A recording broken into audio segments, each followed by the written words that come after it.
लिख लें, अगर लिख सकते हैं तो अधिकार का इस्तेमाल आदेश के वचन के साथ किया जाता है। राज्य ऐसे ही काम करते हैं। Because he was a centurion under a Roman Empire, क्योंकि वो एक सूबेदार था रोमी साम्राज्य के अधीन। he knew that a king doesn't have to come physically to change something under his domain. वो ये जानता था कि एक राजा को खुद चलकर जाने की आवश्यकता नहीं अपने राज्य में कुछ बदलाव करने के लिए। His kingdom operates by the power of king's word. राजा का राज्य उसके मुंह के बोले हुए वचन के सामर्थ्य के द्वारा काम करता है। Whatever he wants to execute in his kingdom, all that he has to do is he has to decree a word. जो कुछ राजा को अपने साम्राज्य में करना है, केवल उसके लिए एक वचन कहने की जरूरत है। Amen. And when Jesus heard it, और जब यीशु ने ये बात सुनी, he's like, this man understands kingdom. तो वो हैरान हो गया कि ये इंसान राज्य को समझता है। Because if you understand kingdom, क्योंकि अगर आप राज्य को समझते हो, you will understand that the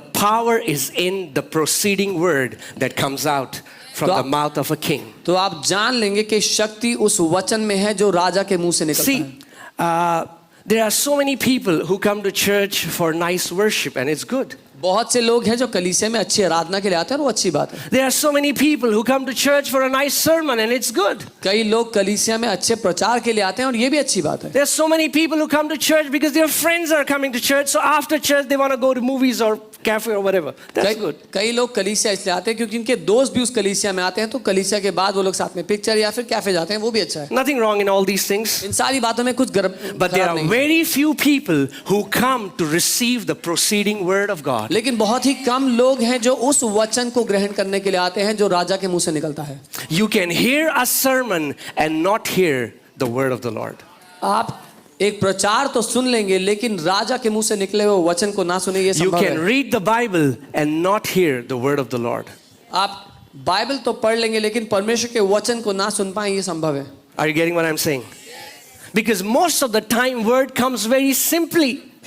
क्योंकि ज्यादातर जो वचन है बहुत साधारण सुनाई देता है। And many believers trivialize it because it's not spectacular. और बहुत से विश्वासी उसको हल्का समझते हैं क्योंकि वो सुनने में भारी भरकम नहीं लग रहा। But this man recognized who Jesus was. लेकिन ये इंसान पहचानता था कि यीशु कौन है। And he recognized if this man is going to release a word, और ये जानता था अगर इस इंसान ने एक वचन बोल दिया, my servant will be healed. मेरा नौकर ठीक हो जाएगा। He didn't have to confirm. उसको राजी करवाने की जरूरत नहीं थी। और Write it down. लिख लें। Great faith understands the importance of spoken word. महान विश्वास बोले हुए वचन की महत्व को जानता है। Great faith understands the importance of spoken word. महान विश्वास बोले हुए वचन की सामर्थ्य को जानता है। Amen. That's why you should be full of the word. इसीलिए आप वचन से भरे होने Because the चाहिए। kingdom operates by word. क्योंकि राज्य वचन के द्वारा काम See, करता है। there are so many people. बहुत से लोग They हैं। spend time in fasting and prayer and worship, but they have no word. बहुत से लोग उपवास, प्रार्थना, आराधना में समय बिताते हैं पर उनमें वचन नहीं है। And then they don't know, why am I living a defeated life? फिर वो नहीं जानते कि क्यों वो हारा हुआ जीवन जीते हैं। So many people go to church and they get carried away by pastors' English. बहुत से लोग कलीसिया जाते हैं और पास्टर की इंग्लिश सुन करके हैरान हो जाते हैं। Or their fluency in a language. या उनकी भाषा में Or their fluency in a language. या उनकी भाषा में उत्तमता को सुनकर हैरान होते हैं। So many people, sometimes people have come to me and they said, well, pastor, that was not the right grammar that you used. कई बार लोगों ने मुझे आगे कहा कि पास्टर वो सही ग्रामर नहीं थी जो आपने इस्तेमाल की। I might not have a polished English, but I have the word that can kill your cancer. मेरी अंग्रेजी पॉलिश ना हो लेकिन मेरे पास वो वचन है जो आपके कैंसर को मार I have the word that can set you free from your captivity. मेरे पास वो वचन है जो आपके बंधन से आपको आजाद कर सकता I have the word that can set you free from everything that has bound you. है। मेरे पास वो वचन है जो आपको हर उस बात से आजाद कर सकता है जिसने आपको बांध कर रखा है। Amen. But there's only one thing. You'll have to catch the word. पर एक ही रास्ता है, आपको वचन पकड़ना पड़ेगा। Amen. You'll have to catch the word. आपको वचन पकड़ना पड़ेगा। Demons don't recognize the eloquence of anybody's speech. दुष्ट आत्माएं किसी की भाषा और बोली की उत्तमता नहीं जानते। Demons doesn't obey because somebody speaks in a very nice Oxford or very nice American accent. दुष्ट आत्माएं ये बात नहीं देखती कि कौन ऑक्सफोर्ड या फिर ऑक्सफोर्ड इंग्लिश या फिर अमेरिकन एक्सेंट में बोलता है। They recognize authority. वो पहचानते हैं अधिकार किसके पास है। I am a man under authority. मैं एक मनुष्य हूँ जो अधिकार के अधीन है। Amen. And so are you, because Jesus delegated his authority to us. और वैसे ही आप भी हैं, क्योंकि यीशु ने अपना अधिकार आपको और हमें दिया है। Amen.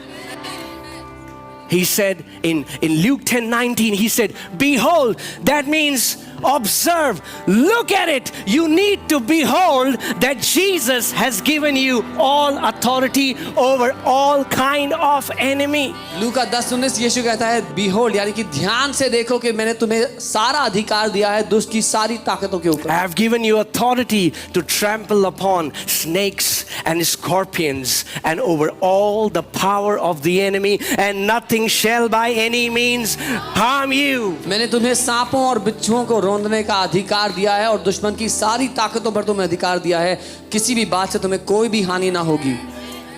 Please hear carefully. Sometimes people will come to church. They'll say, Pastor, pray. कई बार लोग कलीसिया आके बोलेंगे, Can you come to my house? I said, I'm releasing a word. They're like, no, you don't get it. It's very last stage cancer.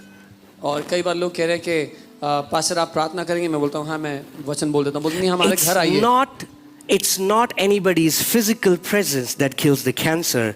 It's the proceeding word of God that kills every sickness and disease. And because you have failed to recognize the authority a man of God carries, you will never receive the word. किसी मनुष्य की उपस्थिति किसी cancer या किसी बीमारी को नहीं मारती, लेकिन उसके मुंह से निकला हुआ वचन है जो उस अधिकार के अधीन मनुष्य के मुंह से निकला वचन है, उसको मारता है। और जरूरी है कि आप उसके अधिकार को पहचान ले, परमेश्वर के जन के अधिकार को। Amen.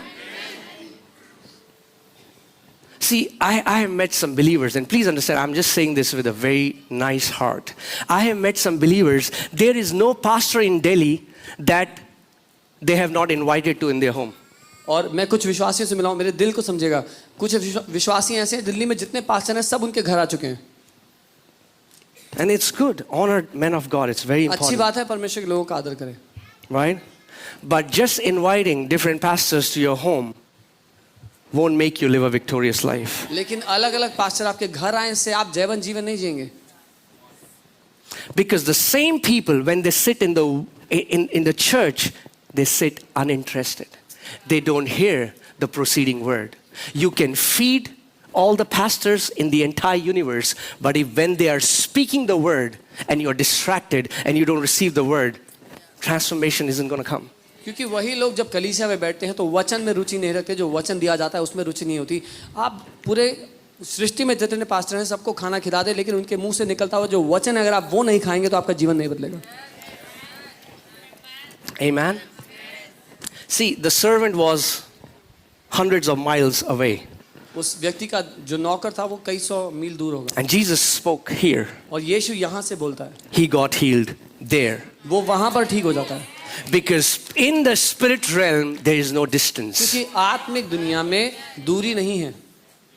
Amen. See, every time Jesus, whenever he did a miracle, he told people, do you believe that I can do it for you? Because if you don't recognize that, my words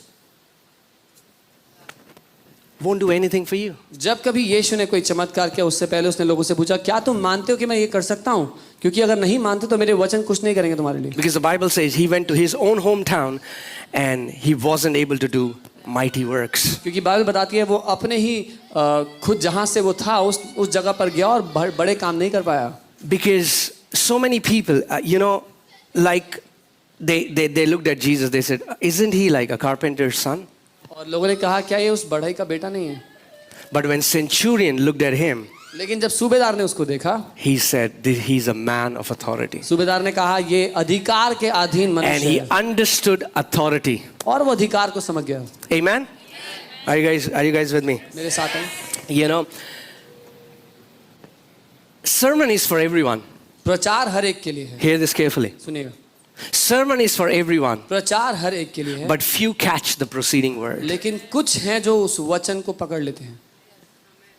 You can hear sermon after sermon. आप प्रचार पर प्रचार सुनते रह सकते हैं। Because you hear a sermon from your physical ears. क्योंकि अपने शारीरिक कानों से आप प्रचार सुनते हैं।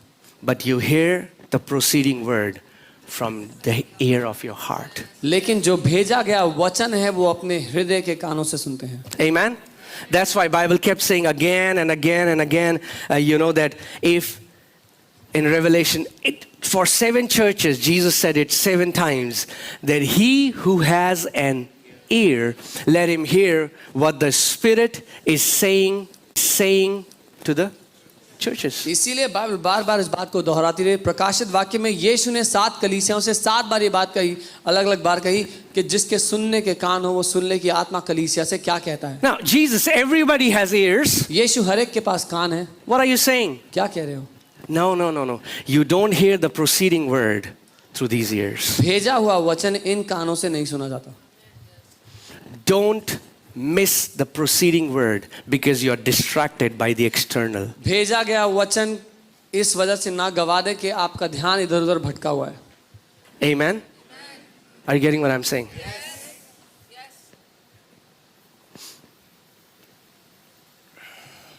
It's the Spirit who speaks. वो आत्मा है जो बोलता है. And the same Spirit और वही आत्मा who spoke in the book of Revelation is still speaking to the churches. जो प्रकाशित वाक्य की किताब में कलीसियाओं से बात कर रहा था, आज भी कलीसियाओं से बात करता है. Amen? I've gotten used to it. So many people come to me. They say, "Oh, we came to church. Pastor, you're very young." मुझे आदत पड़ गई इस बात की. कई लोग कहते हैं हम चर्च आते हैं, पास्टर आप तो बहुत जवान हैं. तो क्या करूं मैं? What can I do about that? I'm not gonna age. After 40 years also you'll see me like this. मैं बूढ़ा नहीं होऊंगा, 40 साल बाद भी आप मुझे ऐसे ही देखेंगे. Amen? People of faith are a different breed. विश्वास के लोग एक अलग प्रजाति होते हैं. Amen? Amen. As long as you have mountains to possess, I want to tell you, you're not growing old. जब तक आपके सामने वो पर्वत हो जिन पर आपको जय पानी है, आप बूढ़े नहीं होंगे. The Bible says in the book of Joshua, Caleb comes to Joshua and says, "Now I am 85, but there's a word that man of God Moses gave me when I was 40, and he told me that there is a mountain for me. And even at 85, I am as strong as I was when I was 40." यहोशू की किताब में आप देखेंगे तो Caleb यहोशू के पास आता है और कहता है कि अब मैं 85 वर्ष का हूँ. जब मैं 40 वर्ष का था तो परमेश्वर के जन मूसा ने मुझे वचन दिया था कि तेरे लिए परमेश्वर ने पहाड़ रखा है. आज भी मैं उतना ही बलशाली हूँ जितना मैं उस समय था जब मैं 40 का था. Amen?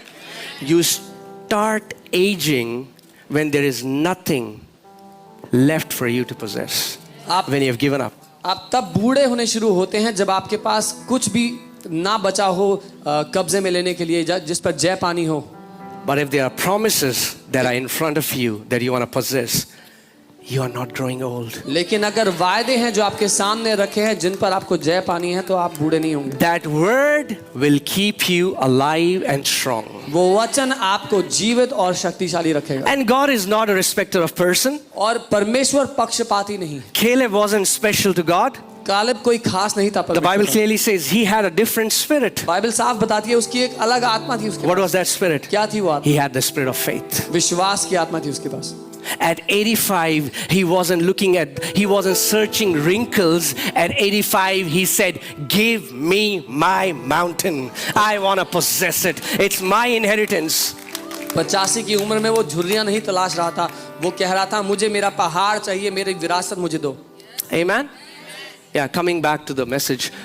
So when a sermon is being preached, जब प्रचार किया जा रहा हो, everybody hears what the pastor is saying. हर कोई सुनता है जो पास्टर कहता है. Few hear what the Spirit is saying. कुछ सुनते हैं जो आत्मा कह रहा है. And when you hear that, और जब आप वो सुनते हैं, that proceeding word will keep you alive. वो भेजा गया वचन आपको जिंदा रखता है. Amen? One word, if you catch one word that has the power to kill every cancer in your body. अगर आपने एक वचन पकड़ लिया जो आत्मा के द्वारा भेजा गया है तो वो हर एक कैंसर को मार देगा आपके शरीर से. One word, if you can receive it, it can bring you out of poverty. एक वचन अगर आपने पकड़ लिया जो आत्मा ने बोला है तो आप गरीबी से बाहर आ जाएंगे. One word एक वचन can bring you out of depression. आपको तनाव से बाहर निकाल देगा. But you have to sit and tune your ears that, Lord, I have come to church not just to hear a nice sermon so that I get motivated. I have come to your house to get my word. लेकिन आपको बैठना पड़ेगा प्रोत्साहन पाने के लिए नहीं, लेकिन इस बात के लिए कि प्रभु मैं तेरे वचन को सुनने के लिए आया हूँ। I have come for my word. मैं अपने वचन को ग्रहण करने के लिए आया हूँ। Amen. I've not come for a nice sermon. I have come for my word. मैं एक अच्छे प्रचार को सुनने नहीं आया हूँ, मैं तेरे वचन को सुनने के लिए आया हूँ। Acts 13:2. I'll quickly take you here and then we'll go forward. Acts 13:2. As they ministered to the Lord, it talks about disciples, apostles. As they ministered to the Lord and fasted, the Holy Spirit said, "Now separate to me Barnabas and Saul for the work to which I have called them." प्रेरितों के काम 13:2, जब वे उपवास सहित प्रभु की उपासना कर रहे थे तो पवित्र आत्मा ने कहा, मेरे निमित्त बारनबास और शाऊल को उस काम के लिए अलग करो जिसके लिए मैंने उन्हें बुलाया है। Now I'm sure this word came through an apostle. Now I'm sure this word came through an apostle. और मुझे पता है कि ये वचन किसी प्रेरित के द्वारा आया होगा।